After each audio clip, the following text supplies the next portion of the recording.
¿Qué pasaría si te dijera que un hombre desapareció de la tierra sin morir? La Escritura nos muestra en Génesis capítulo 5 que esto no es fantasía, sino historia registrada. La mayoría de las personas asume que todos los seres humanos están destinados a experimentar la muerte física. Pero la Biblia revela que hubo un hombre llamado Enoc quien rompió esa regla universal. En esta historia descubriremos tres verdades poderosas. Primero, veremos quién fue Enoc y por qué su vida fue diferente. Segundo, exploraremos qué significa realmente caminar con Dios de una manera que transforma el destino. Tercero, entenderemos cómo la experiencia de Enoc nos habla directamente sobre nuestro propio futuro eterno. Y una vez que comprendamos esta primera capa, la verdadera historia comienza. Enoc vivió en una época donde la maldad comenzaba a extenderse como una plaga sobre la tierra. Las ciudades de Caín brillaban con innovación, pero estaban manchadas con violencia. Los hijos de los hombres se multiplicaban, pero se alejaban cada vez más del Creador. En medio de esta oscuridad creciente, un hombre eligió un camino radicalmente diferente. Este hombre no construyó imperios ni forjó espadas. No levantó monumentos a su propio nombre. En cambio, Enoc construyó algo mucho más valioso. Construyó una relación con el Dios viviente tan profunda y tan íntima que el cielo mismo no pudo resistir el llamarlo a casa. La Biblia usa palabras muy específicas para describir lo que le sucedió a Enoc. No dice que murió, no dice que fue enterrado. En cambio, Génesis 5:24 declara algo extraordinario. Caminó Enoc con Dios y desapareció porque Dios se lo llevó. Esas palabras simples contienen un misterio que ha fascinado a creyentes durante miles de años. Desapareció. Se fue. Un momento estaba caminando en la tierra y al siguiente estaba en la presencia de Dios, sin pasar por el valle de sombra de muerte. Solamente 3 personas en toda la historia bíblica experimentaron algo similar. Enoc fue el primero. Siglos después, el profeta Elías sería arrebatado al cielo en un torbellino de fuego. Y por supuesto, Jesús mismo ascendió a los cielos después de su resurrección. Pero Enoc fue el pionero. Él demostró algo que cambiaría nuestra comprensión del destino humano para siempre. Demostró que la muerte no es inevitable para aquellos que caminan suficientemente cerca de Dios. Piensa en las implicaciones de esto por un momento. Cada ser humano que vivió antes de Enoc había muerto. Adán murió, Set murió, Enos murió. Todos los patriarcas experimentaron el fin de sus días terrenales. La muerte parecía ser la ley inquebrantable de la existencia humana. Pero entonces llegó Enoc, y su vida declaró un mensaje profundo. La intimidad con Dios puede literalmente transformar tu destino eterno. La comunión con el Creador puede cambiar las mismas reglas de la mortalidad. Ahora bien, algunos podrían preguntarse si esta historia es literal o simbólica. ¿Realmente desapareció un hombre físicamente de la tierra? La respuesta se encuentra no solo en Génesis, sino también en el Nuevo Testamento. El libro de Hebreos, capítulo 11, confirma la historicidad de este evento. Por la fe, Enoc fue traspuesto para no ver muerte, y no fue hallado porque lo traspuso Dios. Antes de ser traspuesto, tuvo testimonio de haber agradado a Dios. Esta no es mitología, es historia sagrada con implicaciones eternas. La vida de Enoc nos confronta con una pregunta incómoda pero necesaria. ¿Es posible que estemos viviendo muy por debajo del potencial de relación que Dios ofrece? La mayoría de los creyentes aceptan la salvación, pero nunca avanzan hacia la intimidad profunda. Asisten a servicios religiosos, pero rara vez experimentan comunión genuina con el Padre. Conocen acerca de Dios, pero no caminan realmente con Él.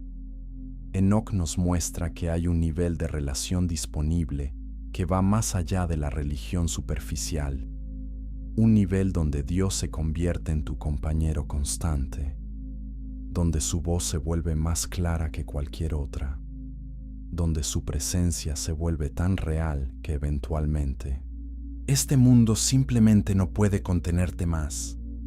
Pero aquí está la parte que muchos pasan por alto. Enoc no nació especial. No era un ángel disfrazado de humano. Era un hombre ordinario nacido en una familia ordinaria en tiempos extraordinariamente difíciles. Lo que lo hizo diferente no fue su genética, sino su elección. Eligió a Dios cuando otros elegían sus propios caminos. Eligió la santidad cuando la cultura elegía la corrupción. Eligió caminar con el Creador cuando era mucho más fácil caminar con la multitud. Y esa elección cambió todo, no solo para él, sino para generaciones que vendrían después de él. Entonces, ¿quién fue realmente este hombre misterioso? ¿Qué sabemos sobre su vida antes de su desaparición? ¿Y qué podemos aprender de su ejemplo que pueda transformar nuestras propias vidas hoy? Para responder estas preguntas, necesitamos mirar más profundamente en su historia. Necesitamos examinar su linaje, su mundo y las elecciones específicas que hizo. Porque resulta que el nombre mismo de Enoc contiene pistas sobre su destino. Y cuando entendemos esas pistas, toda su vida comienza a cobrar sentido de una manera completamente nueva. Chapter 2. Un nombre profético. Los nombres en el mundo antiguo no eran etiquetas casuales, eran declaraciones proféticas. Revelaban destino, carácter y propósito divino. Cuando los padres nombraban a sus hijos en los tiempos bíblicos, a menudo estaban declarando lo que Dios había hablado sobre el futuro de ese niño. El nombre de Enoc no fue una excepción. Su nombre significa dedicado o iniciado. Desde el momento de su nacimiento, su identidad estaba marcada por una asignación divina. Él estaba dedicado para algo especial, iniciado en un camino que pocos transitarían. Pero hay algo aún más asombroso escondido en el linaje de Enoc. Él fue la séptima generación desde Adán. En la Escritura, el número 7 representa completitud y perfección. Dios creó el mundo en 6 días y descansó el séptimo. 7 es el número de lo completo, lo culminado. Que Enoc fuera el séptimo desde Adán no es coincidencia, es diseño divino. Él representaba algo completo en su generación, una restauración completa de lo que Adán había perdido. Ahora observa esto cuidadosamente. Los nombres de la genealogía desde Adán hasta Noé cuentan una historia profética increíble. Adán significa hombre. Su hijo Set significa puesto o designado. Enos significa mortal o frágil. Cainán significa posesión o adquirido. Mahalaleel significa el Dios bendito. Jared significa descenderá. Enoc significa dedicado. Matusalén significa su muerte traerá. Lamec significa desesperación o lamento. Y Noé significa descanso o consuelo.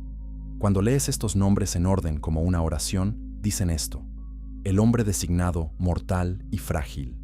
El Dios bendito descenderá dedicado. Su muerte traerá desesperación y consuelo o descanso. Puedes ver el Evangelio escondido aquí. Siglos antes de que Jesús naciera, el plan de redención estaba codificado en los nombres de estos patriarcas. El Dios bendito descendería, se dedicaría a la humanidad. Su muerte traería tanto juicio como salvación. Esto no es accidente, es la firma de Dios en la historia humana. Y Enoc está justo en el centro de esta profecía genealógica. Su nombre dedicado señala hacia el Mesías, que vendría completamente dedicado a la misión de salvar a la humanidad. Enoc vivió esta realidad antes de que se cumpliera completamente. Él caminó en la revelación de que Dios descendería un día, que habría redención, que la muerte no tendría la última palabra. Esta comprensión profética alimentó su fe y formó su forma de vivir. Considera también la posición de Enoc en la historia. Nació aproximadamente 662 años después de la creación de Adán. Esto significa que durante los primeros 308 años de la vida de Enoc, Adán todavía estaba vivo. Enoc pudo haber conocido personalmente al primer hombre, pudo haber escuchado de los propios labios de Adán cómo era el jardín del Edén, cómo era caminar con Dios en el frescor del día, sin vergüenza, sin miedo, sin separación. Imagina el impacto de esas conversaciones. Adán le habría contado a Enoc sobre la belleza del paraíso, sobre la comunión perfecta que disfrutó con Dios antes de la caída, sobre la terrible pérdida cuando el pecado entró, sobre la promesa de que la simiente de la mujer aplastaría la cabeza de la serpiente. Estas historias no eran mitos antiguos para Enoc, eran memorias recientes compartidas por alguien que las había vivido. Y esas memorias encendieron en Enoc un hambre profunda, un hambre por recuperar lo que se había perdido, un hambre por caminar nuevamente con Dios como Adán lo había hecho. Pero Enoc no solo recibió revelación del pasado, también recibió revelación del futuro. El nombre de su propio hijo se convertiría en una profecía viviente. Cuando Enoc tenía 65 años, nació su hijo Matusalén. Como mencionamos, Matusalén significa su muerte traerá. Específicamente, significa cuando él muera, vendrá, o su muerte traerá juicio. Dios le reveló a Enoc que cuando este niño muriera, vendría el diluvio. Piensa en la responsabilidad de criar a un niño con ese nombre. Cada día que Matusalén vivía era un día de misericordia divina. Cada cumpleaños era un recordatorio de que el juicio estaba cerca, pero aún no había llegado. Dios en su paciencia estaba esperando, extendiendo gracia, dándole a la humanidad más tiempo para arrepentirse. Y efectivamente, Matusalén vivió más que cualquier otro ser humano en la historia registrada. 969 años. El año en que murió fue el mismo año en que vino el diluvio. La profecía en su nombre se cumplió con precisión exacta. Entonces aquí está Enoc, un hombre cuyo propio nombre significa dedicado, o criando a un hijo cuyo nombre profetiza juicio venidero. ¿Cómo afectaría esto tu forma de vivir? ¿Cómo cambiaría tus prioridades saber que el reloj está corriendo hacia un evento catastrófico global? Para Enoc, este conocimiento no produjo miedo paralizante, produjo urgencia santa, produjo un compromiso más profundo de vivir cada día en la luz de la eternidad, produjo una determinación de caminar tan cerca de Dios que cuando llegara el momento, estaría listo para lo que viniera después. Los nombres importaban en el mundo de Enoc porque revelaban verdad. Tu nombre te llamaba hacia tu destino, y el destino de Enoc estaba claro desde el principio. Él estaba dedicado, iniciado, apartado para un propósito que trascendería los límites normales de la existencia humana. Pero antes de que pudiera cumplir ese destino, tendría que navegar por el mundo complejo y peligroso en el que nació. Chapter 3. El mundo de Enoc.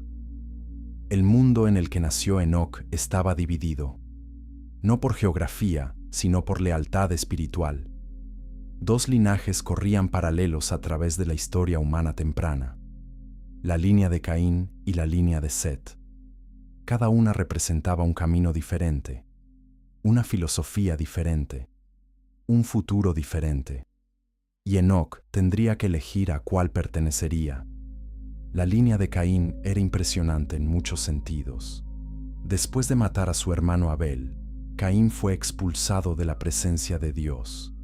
Él construyó la primera ciudad y la nombró según su hijo Enoc. Nota que hay dos Enocs diferentes en la Biblia: el Enoc de la línea de Caín y el Enoc de la línea de Set, sobre quien estamos hablando. El Enoc de Caín dio su nombre a una ciudad de logros humanos. El Enoc de Set daría su vida a la comunión divina. Dos hombres, dos destinos, dos legados completamente diferentes. Los descendientes de Caín se volvieron innovadores y constructores. Jabal fue el padre de los que habitan en tiendas y crían ganado.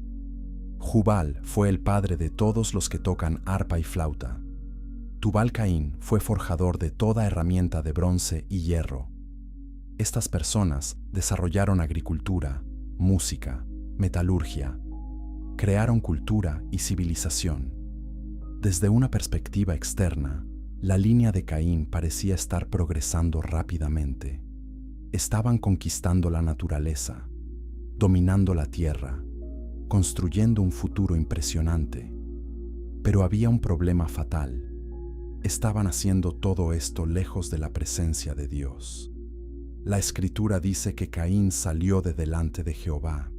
Él abandonó la comunión con su Creador y decidió construir su propio camino. Y sus descendientes siguieron ese patrón.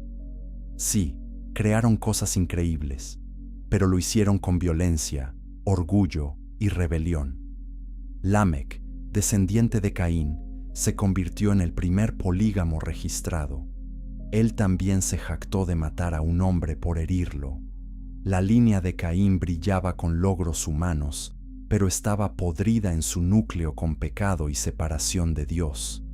Contrasta esto con la línea de Set. Después de que Abel fuera asesinado, Adán y Eva tuvieron otro hijo llamado Set.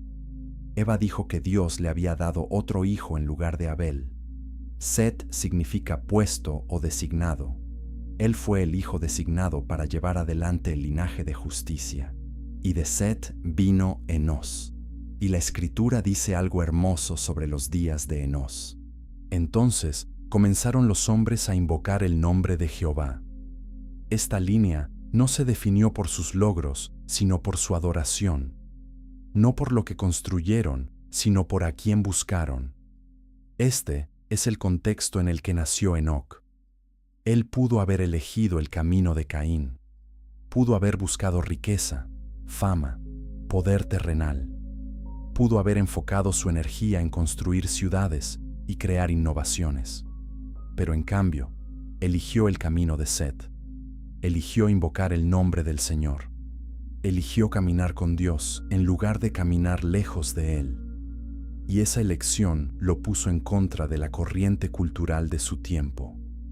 Porque aquí está la verdad. El mundo de Enoc estaba volviéndose cada vez más oscuro. Génesis 6 nos dice que los hijos de Dios vieron que las hijas de los hombres eran hermosas y tomaron para sí mujeres, escogiendo entre todas. Hay mucho debate sobre quiénes eran exactamente estos hijos de Dios. Algunos creen que eran ángeles caídos. Otros creen que eran los descendientes de Set, mezclándose con los descendientes de Caín. De cualquier manera, el punto es claro. Las líneas se estaban difuminando. La santidad se estaba mezclando con la corrupción. Y el resultado fue una generación de violencia y maldad sin precedentes. La Escritura dice que Jehová vio que la maldad del hombre era grande en la tierra y que todo designio de los pensamientos de su corazón solo era de continuo el mal. Toda imaginación, todo pensamiento, continuamente malo. Ese era el mundo de Enoc, un mundo donde el mal no era la excepción, sino la norma, donde la violencia no era ocasional, sino constante, donde la rebelión contra Dios no era secreta, sino abierta y descarada. En medio de esta oscuridad, Enoc brilló como una luz. Él se negó a ser arrastrado por la corriente de su cultura. Se negó a comprometer su devoción a Dios por aceptación social o éxito terrenal. En cambio, él caminó en dirección opuesta.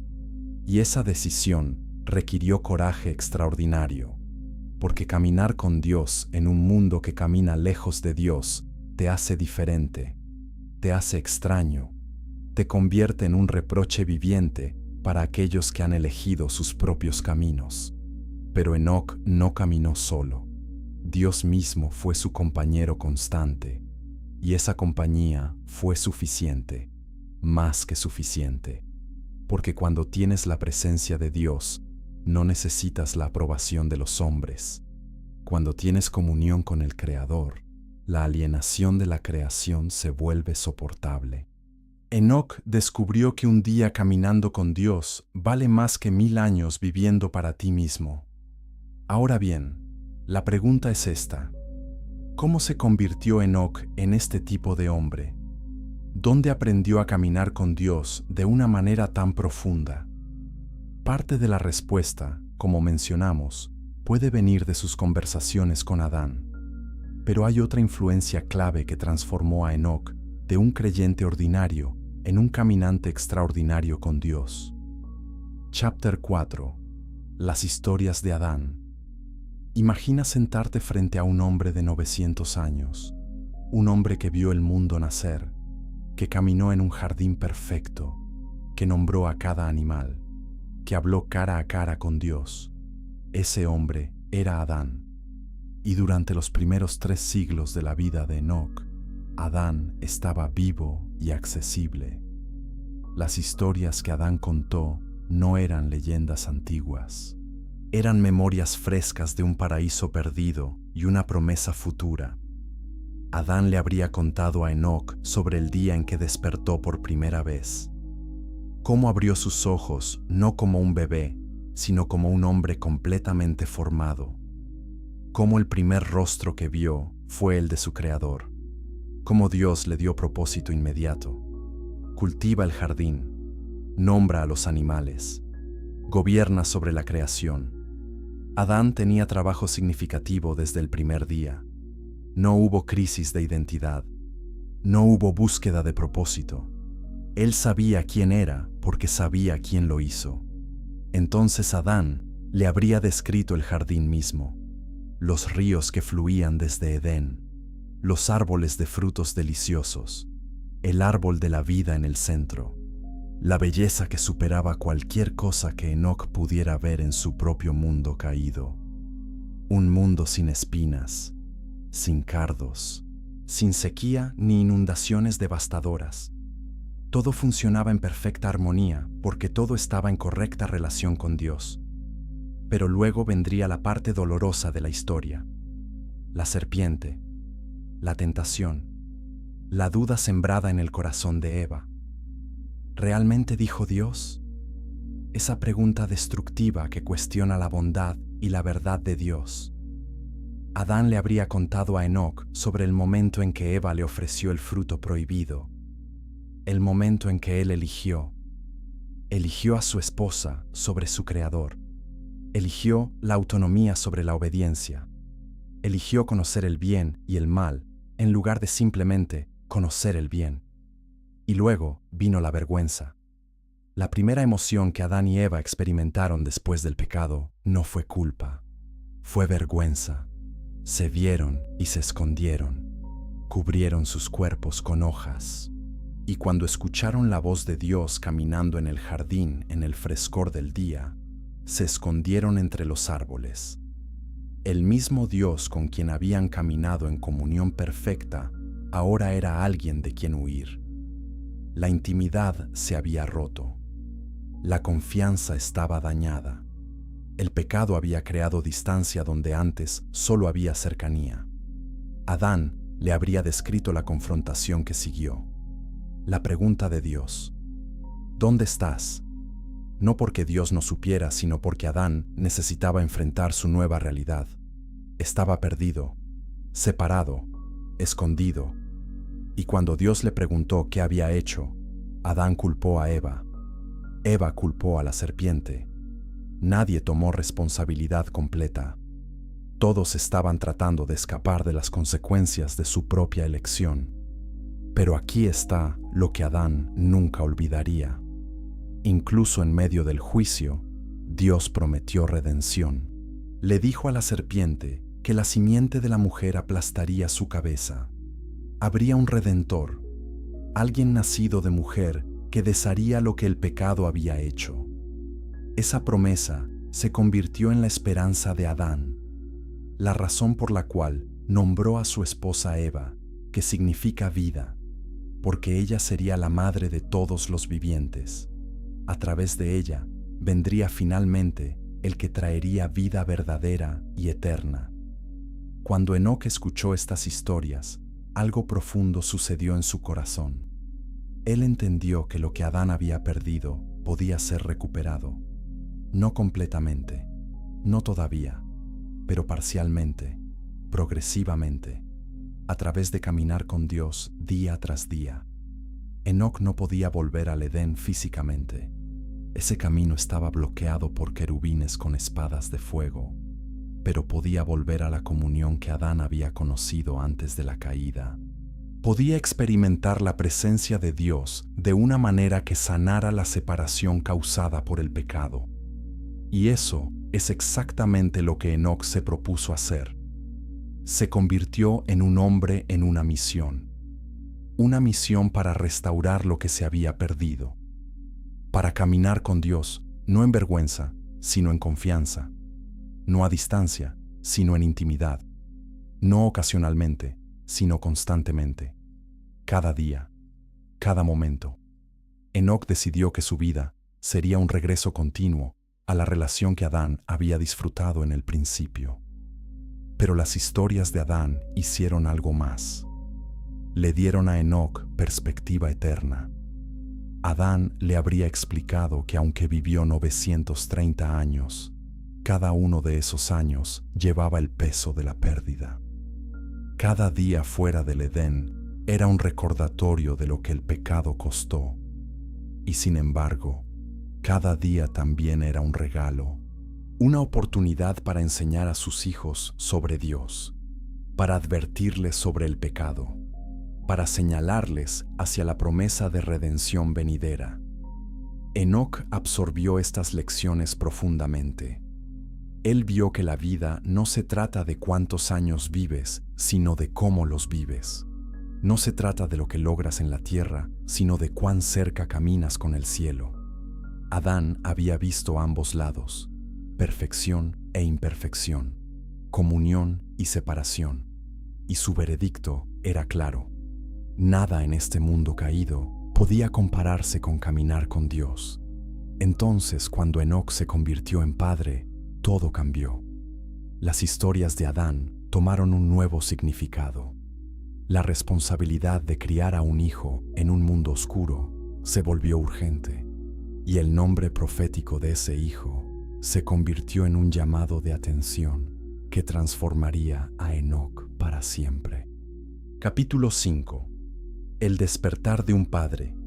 Enoc tenía 65 años cuando nació su hijo Matusalén. Para los estándares de su tiempo, 65 era bastante joven. La gente vivía siglos.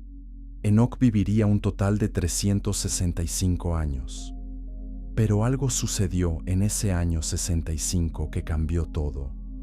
La paternidad despertó algo profundo en su alma, un sentido de urgencia, un reconocimiento de que sus elecciones ahora afectarían no solo su propio destino, sino el destino de las generaciones que vendrían después de él. Y luego estaba el nombre, Matusalén. Su muerte traerá.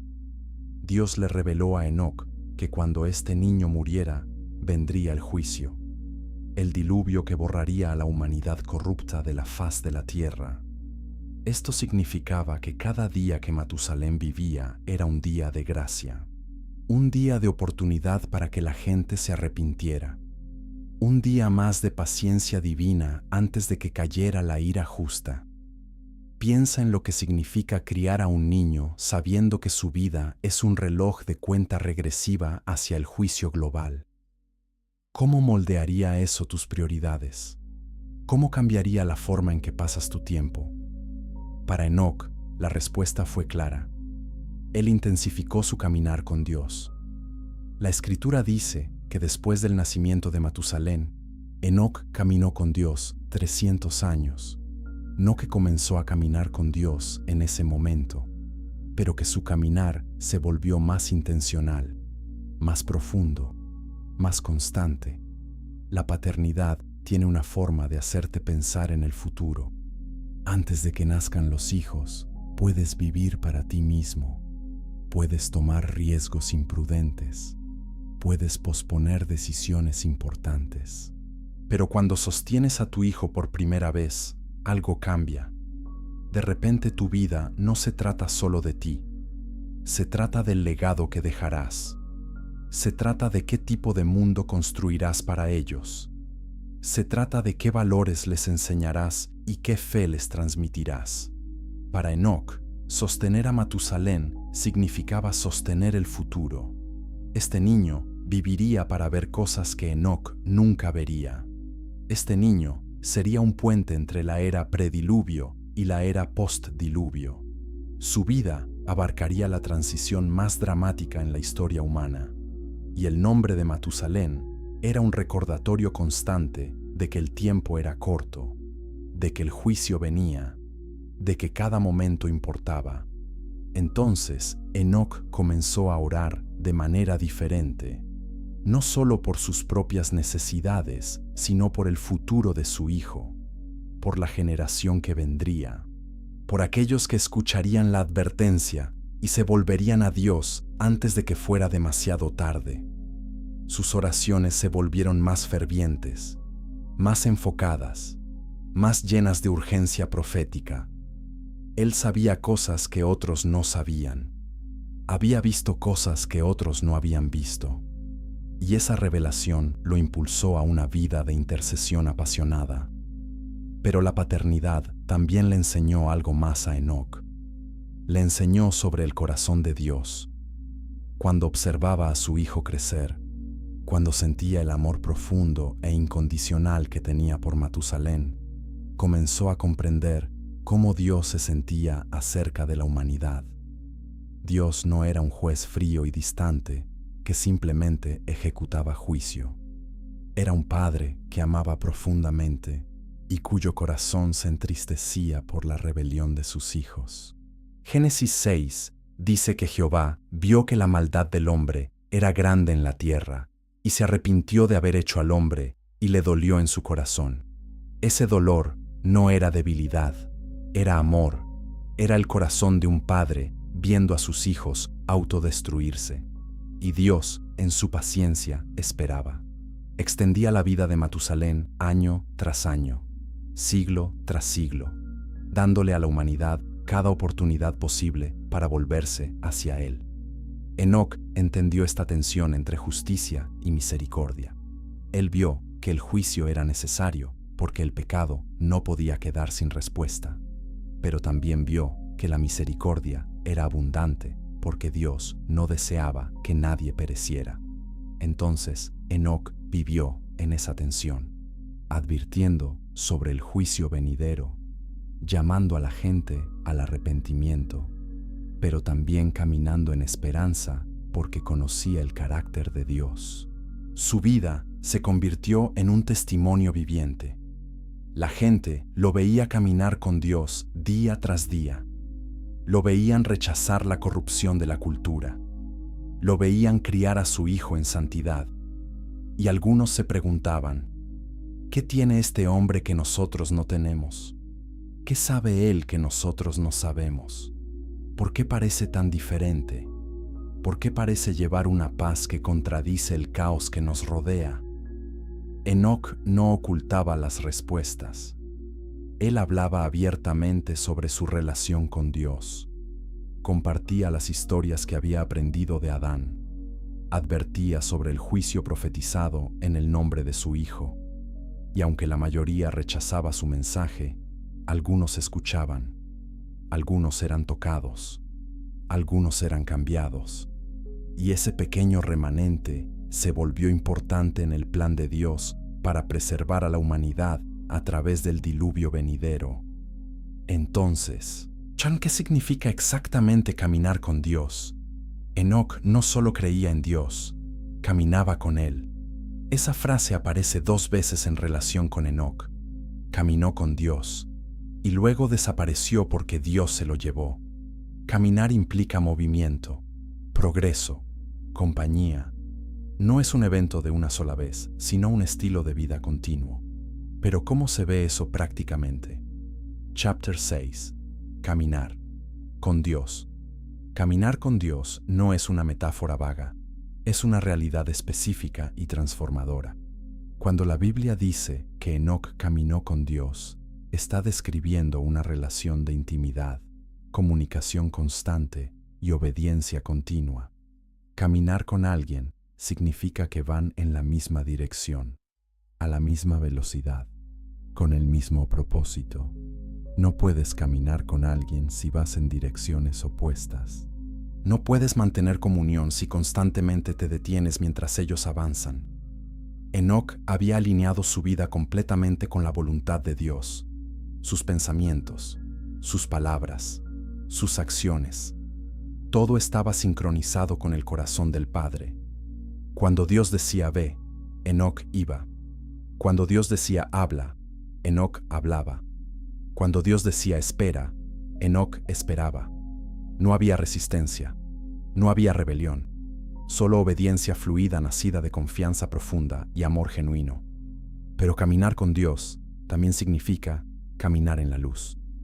Primera de Juan 1:7 dice que si andamos en luz, como Él está en luz, tenemos comunión unos con otros, y la sangre de Jesucristo, su Hijo, nos limpia de todo pecado. Caminar en luz significa vivir con transparencia, sin secretos oscuros, sin pecados escondidos, sin áreas de tu vida que están fuera del alcance de Dios. Enoc vivió abiertamente ante Dios. Nada estaba oculto, nada estaba prohibido. Su vida completa era un libro abierto ante el Creador. Esto requiere humildad tremenda, porque cuando caminas en la luz, tus fallas quedan expuestas, tus debilidades se vuelven visibles, tus luchas no pueden ser disfrazadas. Pero aquí está la belleza.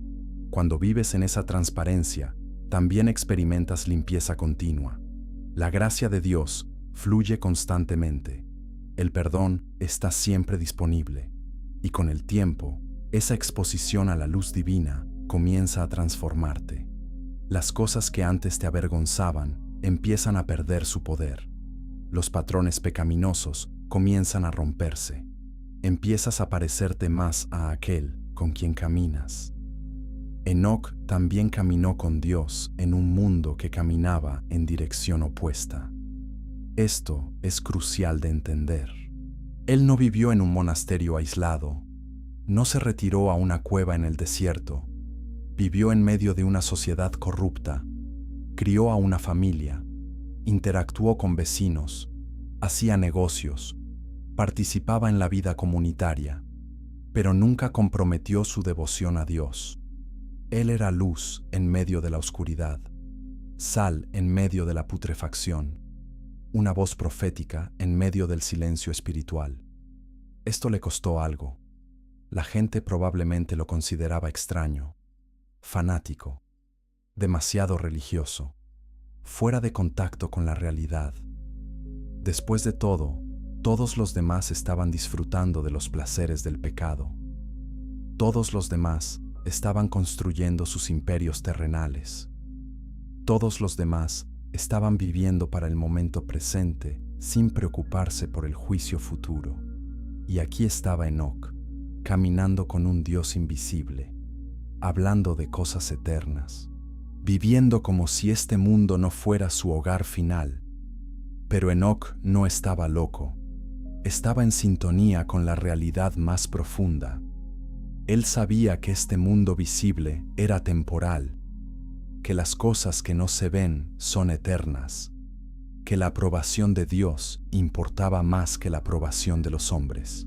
Entonces soportó el ridículo. soportó el rechazo, soportó el aislamiento social, porque la compañía de Dios era más satisfactoria que la compañía de toda la humanidad junta. Hebreos 11:5 dice que antes de ser traspuesto, Enoc tuvo testimonio de haber agradado a Dios.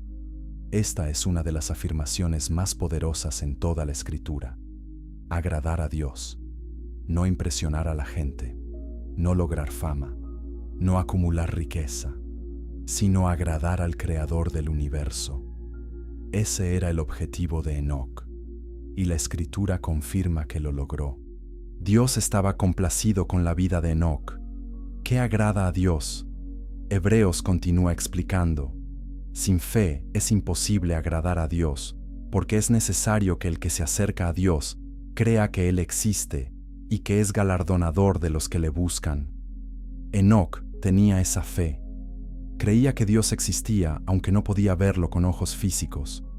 Creía que Dios recompensa aunque las recompensas no siempre son inmediatas. Y Enoc buscaba a Dios no casualmente, sino diligentemente, con todo su corazón, con toda su mente, con toda su fuerza. Esta fe no era ciega, estaba basada en revelación. Enoc había escuchado las historias de Adán, había visto la evidencia del diseño de Dios en la creación, había experimentado la presencia de Dios en su propia vida. Su fe estaba arraigada en el conocimiento del carácter de Dios. Sabía que Dios era fiel. Sabía que Dios era bueno. Sabía que Dios cumplía sus promesas. Entonces confiaba completamente.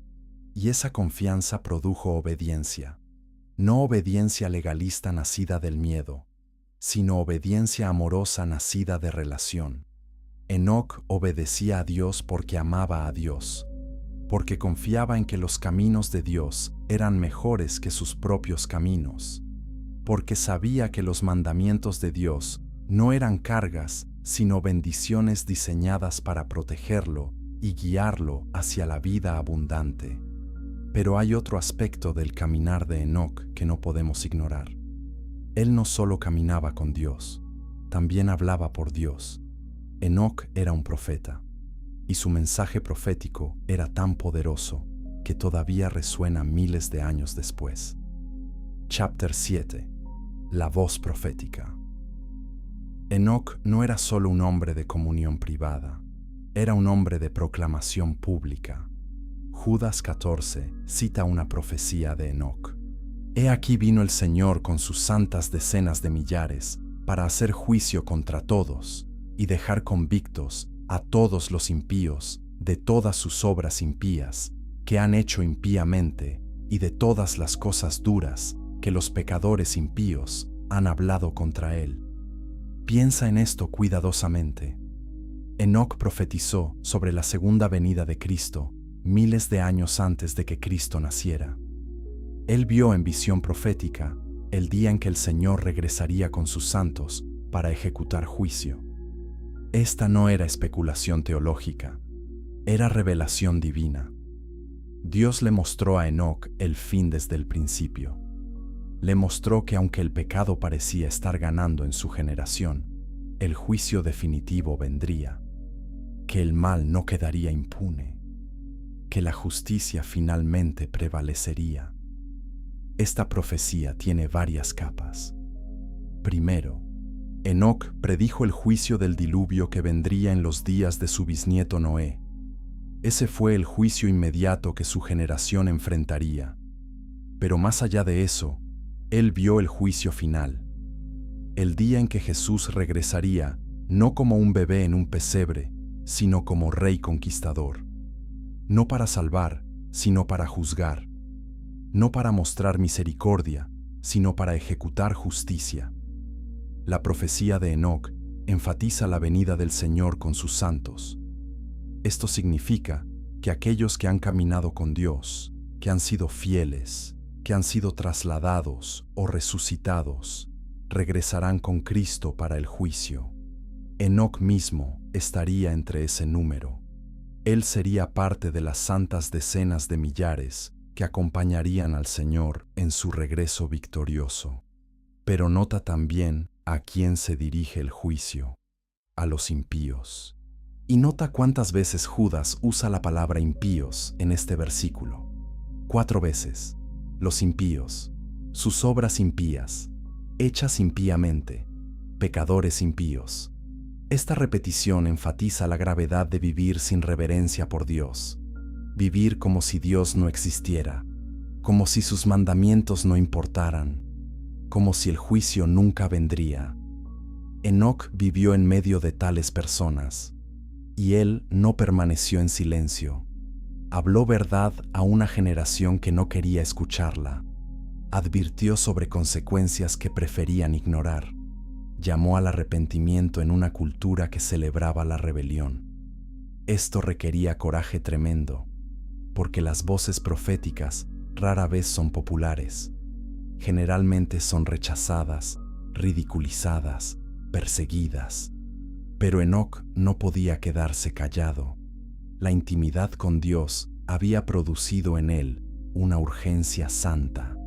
Cuando caminas suficientemente cerca de Dios, comienzas a ver las cosas desde su perspectiva. Comienzas a sentir lo que Él siente. Y cuando Dios ve a personas corriendo hacia la destrucción, su corazón se entristece. Él no desea que nadie perezca, sino que todos procedan al arrepentimiento. Enoc compartía ese corazón. Entonces hablaba, advertía, suplicaba, esperando que algunos escucharan y se salvaran. La profecía de Enoc también revela algo importante sobre su comprensión de Dios. Él entendía que Dios es tanto amoroso como justo. Ambos atributos son igualmente verdaderos. Dios ama profundamente, pero Dios también juzga justamente. No puedes tener uno sin el otro. Un Dios que nunca juzga el pecado no es amoroso porque permite que el mal continúe hiriendo a sus criaturas. Un Dios que solo juzga sin ofrecer misericordia no es justo porque todos hemos pecado y merecemos juicio. Pero Dios, en su sabiduría, ofrece tanto misericordia como justicia. Extiende gracia durante el tiempo de oportunidad. Pero cuando ese tiempo se agota, ejecuta juicio. Enoc vivió en el período de gracia. El diluvio aún no había venido. El juicio final aún no había llegado. Todavía había tiempo para que la gente se arrepintiera, y Enoc usó su voz profética para señalar a las personas hacia esa oportunidad. Pero aquí está lo más sorprendente. Mientras Enoc estaba advirtiendo a otros sobre el juicio venidero, Dios estaba preparando algo diferente para él. Mientras otros enfrentarían la muerte y eventualmente el diluvio, Enoc experimentaría algo que nadie antes había experimentado. Él sería tomado, trasladado, arrebatado al cielo sin pasar por la muerte. Y esta traducción contiene lecciones profundas sobre la fe, la gracia y el futuro de todos los que caminan con Dios. Chapter 8. El misterio de la traducción. La traducción de Enoc es uno de los eventos más misteriosos y fascinantes en toda la Escritura. Génesis 5:24 lo describe con simplicidad asombrosa. Caminó pues Enoc con Dios y desapareció porque le llevó Dios. No hay descripción dramática de cómo sucedió. No hay testigos citados, solo una declaración sencilla de un evento extraordinario. Un día Enoc estaba aquí. Al siguiente no lo estaba, porque Dios se lo llevó. La palabra hebrea traducida como llevó es lakach, que significa tomar o recibir. Es la misma palabra usada cuando Elías fue llevado al cielo en el torbellino. Implica un acto deliberado de Dios. No fue muerte natural, no fue accidente, fue intervención divina intencional. Dios extendió su mano y tomó a Enoc de la tierra al cielo sin permitir que la muerte tocara su cuerpo. ¿Por qué hizo Dios esto? La respuesta tiene múltiples capas. Primero, fue una recompensa por la fe de Enoc. Hebreos 11 nos dice que por la fe Enoc fue traspuesto para no ver muerte. Su fe extraordinaria recibió una recompensa extraordinaria, no que ganó su salvación por obras, sino que su fe profunda y su caminar constante con Dios resultaron en este destino único. Segundo, fue un testimonio para su generación. Imagina el impacto cuando la gente se dio cuenta de que Enoc había desaparecido. No había cuerpo para enterrar, no había tumba que marcar. Simplemente se fue.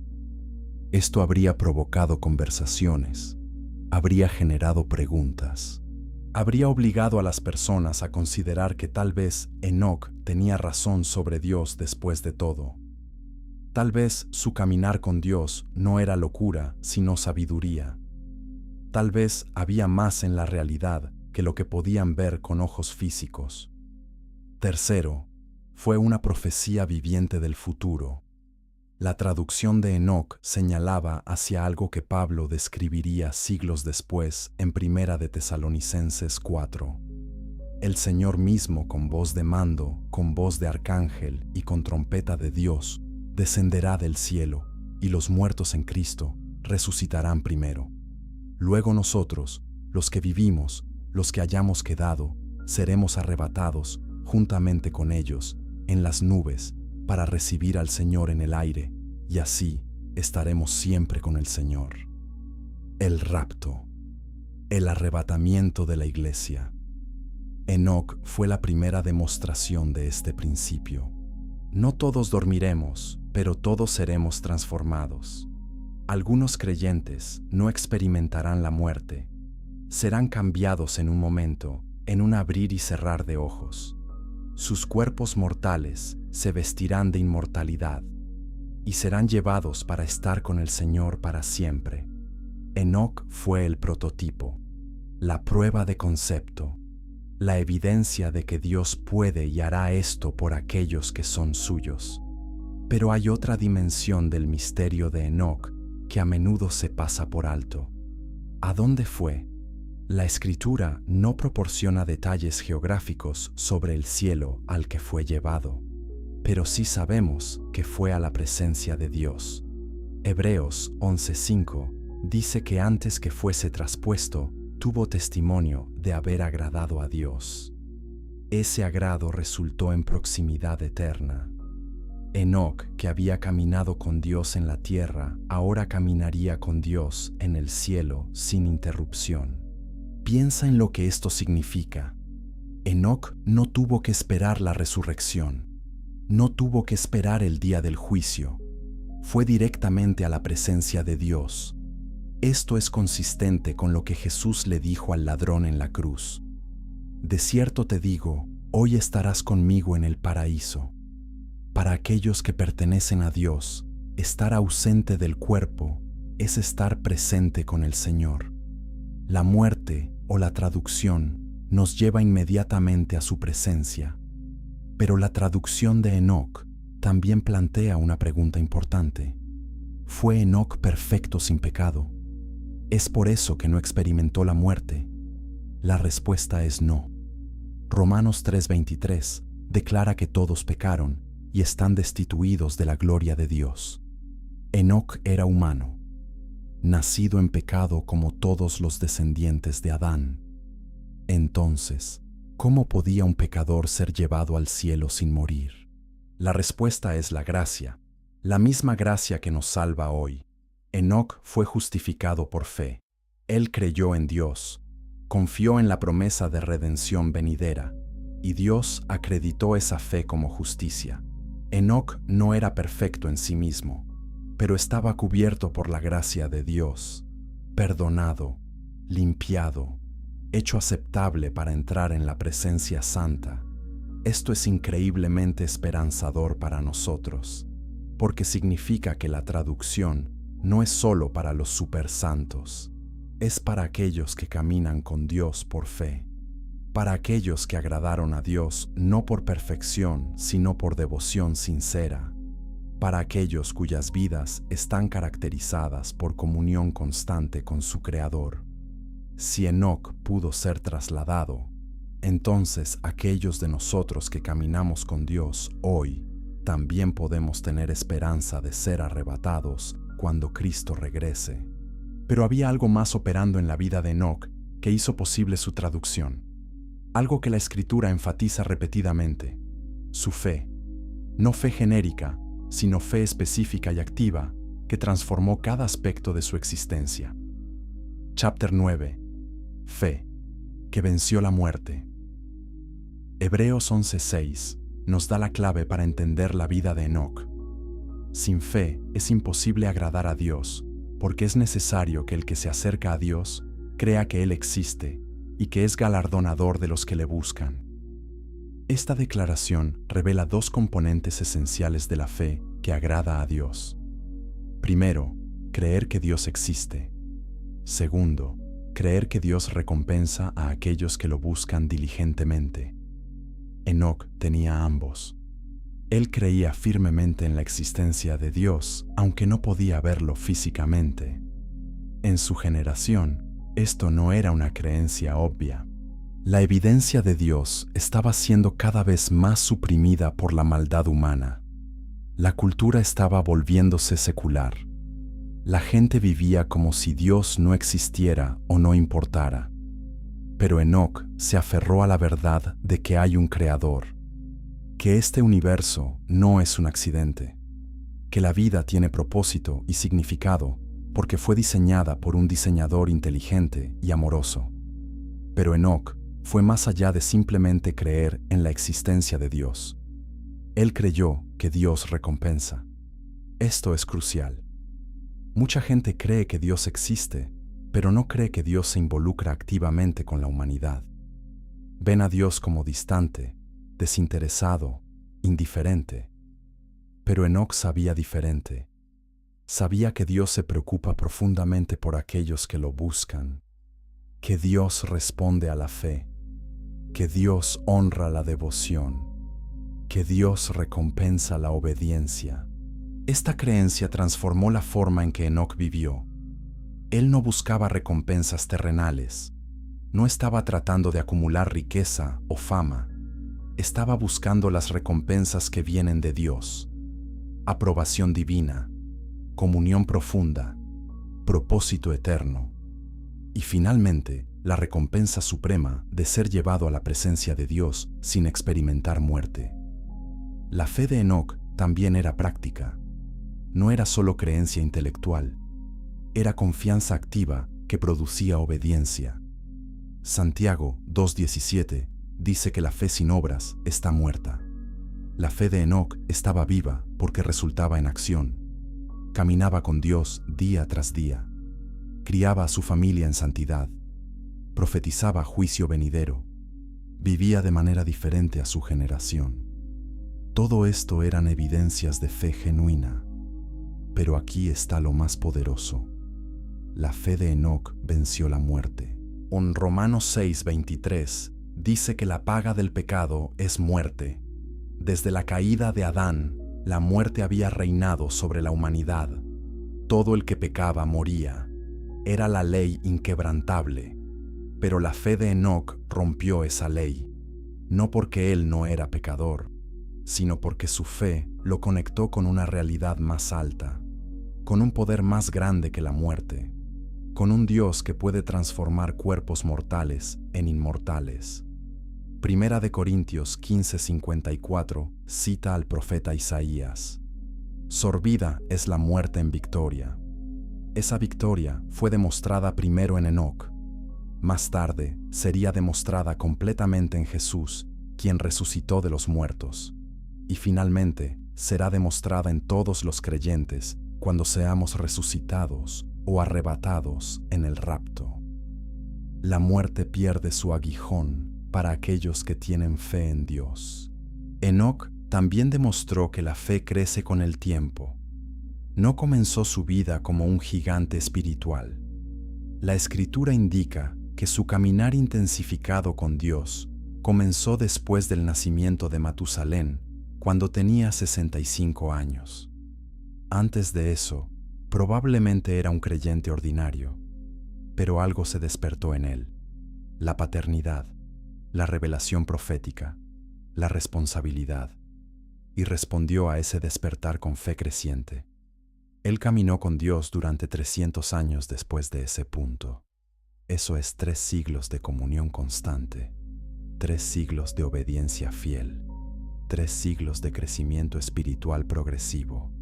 Y al final de esos 300 años, su fe había madurado hasta el punto donde Dios dijo: es suficiente. Ven a casa. Tu trabajo aquí está terminado. Ahora caminarás conmigo en un lugar donde no hay más pecado, ni dolor, ni separación. La fe de Enoc nos enseña que nunca es demasiado tarde para profundizar tu relación con Dios. Tal vez has sido creyente durante años, pero has estado viviendo superficialmente. Tal vez has conocido acerca de Dios, pero no has caminado realmente con Él. La historia de Enoc dice que puedes cambiar. Puedes intensificar tu comunión. Puedes comenzar a caminar más cerca hoy de lo que caminaste ayer. Y si eres fiel durante el resto de tu vida, sin importar cuántos años sean, Dios honrará esa devoción.